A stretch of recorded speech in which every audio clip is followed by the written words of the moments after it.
प्रथम वर्ष के अंतर्गत पिछला टॉपिक सिख धर्म के बारे में चर्चा की गई थी और उसमें सिख धर्म कहाँ से प्रारंभ हुआ, क्या परिस्थितियाँ थी, उसके बाद गुरु नानक के क्या उपदेश थे, साथ ही सिख धर्म के विश्वास और व्यवहार के बारे में पिछले वीडियो में या लेक्चर में चर्चा की गई थी।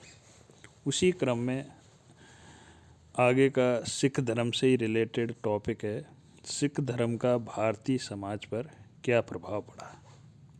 यानी कि जिस प्रकार से दूसरे धर्म भारत में आए थे, उन्होंने भारतीय सोसाइटी को यानी इंडियन सोसाइटी को प्रभावित किया, उसी प्रकार से सिख धर्म के कारण भी भारतीय समाज में बहुत सारे चेंजेस हुए और उसको लोगों ने अपनाया भी।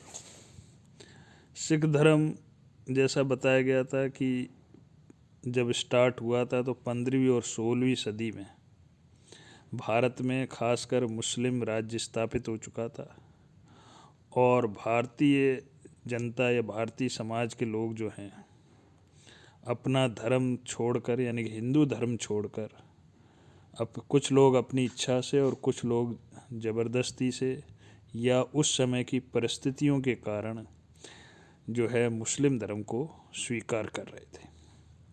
अनेक हिंदू जो है मुस्लिम बन रहे थे, समाज में खासकर अत्याचार और शोषण भी बढ़ रहा था। ऐसी विषम स्थिति में गुरु नानक की वाणी ने जो है समाज को जागृत करने में महत्वपूर्ण भूमिका निभाई और साथ ही लोगों को उस समय जो दास प्रथा भी था का प्रचलन था और गुलामी की स्थितियां यानी लोगों को गुलाम भी बनाया जाता था, उसमें उन्होंने लोक चेतना लाने का काफ़ी अधिक प्रयास किया, जिससे भारतीय समाज के लोग काफ़ी अधिक प्रभावित हुए और ये उस प्रभाव के फलस्वरूप कई सारे क्षेत्रों में सिख धर्म का भारत पर भी प्रभाव पड़ा। सबसे बड़ा जो प्रभाव पड़ा था वो था साहित्यिक क्षेत्र में देन। सिखों के 10वें गुरु गोविंद सिंह थे और वो अत्यंत विलक्षण, विद्वान, गंभीर दार्शनिक और महान साहित्यकार तथा उच्च कोटि के कवि भी थे। ब्रज भाषा में लिखी गई उनकी कई सारी कृतियाँ हिंदू साहित्य की महत्वपूर्ण धरोहर के रूप में मानी जाती है और इन कृतियों के कथानक, सबसे बड़ी बात ये थी कि जो उन्होंने कृतियाँ लिखी थी वो जो रचनाएं थीं वो उसमें जो वर्णन था वो राम और कृष्ण का चरित्र, दुर्गा द्वारा राक्षसों का को दलन करना यानी समाप्त करना, भागवत के दशम स्कंद में जो वर्णित अवतार थे उनकी उन्होंने विशेष रूप से कविता के रूप में चर्चा की थी। यानी एक तरह से उन्होंने भारतीय पुरानी परंपराओं को जीवित रखने में बहुत बड़ा योगदान दिया। इसी प्रकार से सिख धर्म के एक रामदास थे जो सिख धर्म के न्यायी थे, उन्होंने भी महत्वपूर्ण साहित्य का कार्य किया। संस्कृत में उनकी लिखी हुई एक पुस्तक है दास गीता जो अत्यंत प्रसिद्ध है। उन्होंने मराठी में रामायण की कथा लिखी, अभंग, शतक और पंचक भी लिखे। ऐसा माना जाता है कि रामदास ने जो उस समय रचनाएं लिखी थी उसमें से लगभग अभी भी 1000 के करीब पृष्ठ जो उनके द्वारा लिखे गए थे वो प्रकाशित ही नहीं हो पाए। 10 बोध उनका एक महत्वपूर्ण ग्रंथ था जिसमें 20 अध्याय में उन्होंने धर्म के बारे में, दर्शन के बारे में और नीति का विशुद्ध वर्णन किया था। दूसरा भारतीय समाज पर सिख धर्म का जो प्रभाव पड़ा वो था सांस्कृतिक क्षेत्र में योगदान।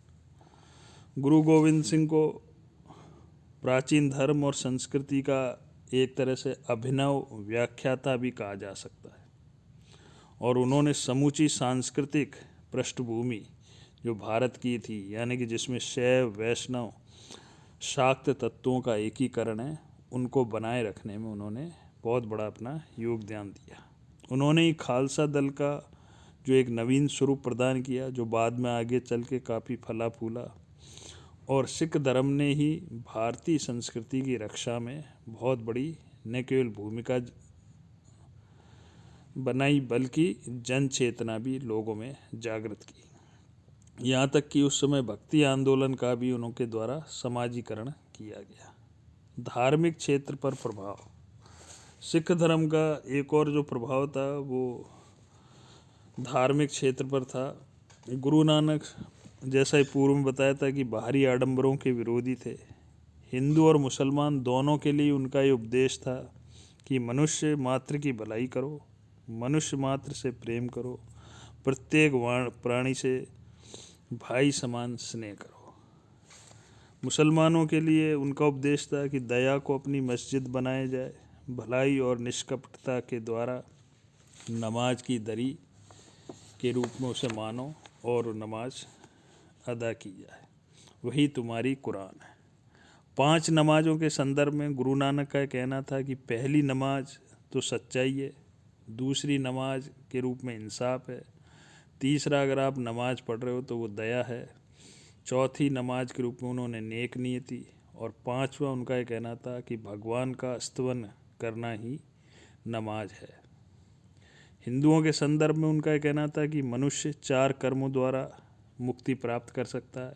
पहला भगवान से भय, उचित कर्म, ईश्वर और उसकी दया में विश्वास।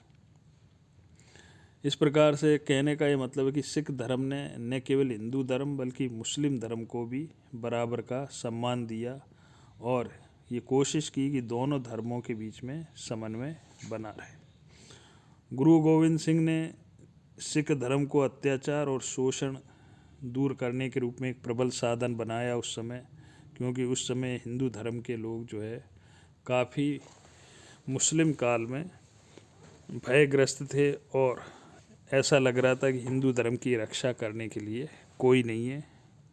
तो इस कारण से गुरु गोविंद सिंह का बहुत बड़ा योगदान भारतीय संस्कृति और हिंदू धर्म को बनाए रखने के लिए माना जाता है।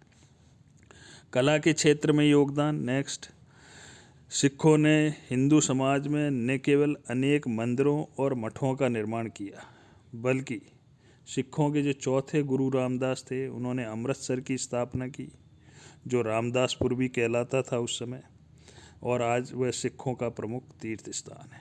इसी प्रकार से 5वें गुरु अर्जुन थे, उन्होंने अमृतसर के तालाब को पूरा करवाया, और उसके बीच एक प्रसिद्ध मुस्लिम विद्वान थे मियाँ मीर के हाथ से उन्होंने हर मंदिर की भी स्थापना की। इस मंदिर के चारों तरफ दरवाजे हैं, जिसका मतलब है कि चारों दिशाओं में और 4 जातियों के लिए, मतलब ये 4 दिशा का यहाँ पर ये मतलब था, 4 दरवाज़ों का, कि चारों दिशाओं से चारों जातियों के लिए ये दरवाजे खुले हुए। इसी प्रकार हरगोविंद ने अमृतसर में लोहागढ़ का किला बनवाया और यहाँ पर उन्होंने अकाल तख्त की स्थापना की। उन्होंने शिवालिक की पहाड़ियों में कीरतपुर नामक शहर बसाया, अनेक मंदिरें, यहाँ तक कि मस्जिदें भी बनवाई। गुरु रामदास जो सिख धर्म के अनुयायी थे, उन्होंने मठ की स्थापना की, यहाँ तक कि उन्होंने राम और हनुमान के मंदिरों का भी निर्माण करवाया। लगभग उन्होंने 1100 मठ स्थापित किए, जिसमें 42 अभी भी हैं, कई सारे जो है नष्ट हो गए थे। तो कला के क्षेत्र में एक बहुत बड़ा सिखों का योगदान है। चांदनी चौक का गुरुद्वारा, कई सारे गुरुद्वारे देश में देखे होंगे आपने, वो सब भी सिख समाज की कला को दर्शाते हैं। अन्य देन, अगला पॉइंट है, सिख समाज को जो सबसे महत्वपूर्ण एक और देन है वो गुरु ग्रंथ साहिब का संपादन है, जिसे सिख धर्म के अनुयायियों ने गुरुवाणी के रूप में प्रस्तुत किया। और गुरु नानक की वाणी में परमात्मा के एक होने के भी संकेत मिलते हैं। कहने का ये मतलब है कि वास्तव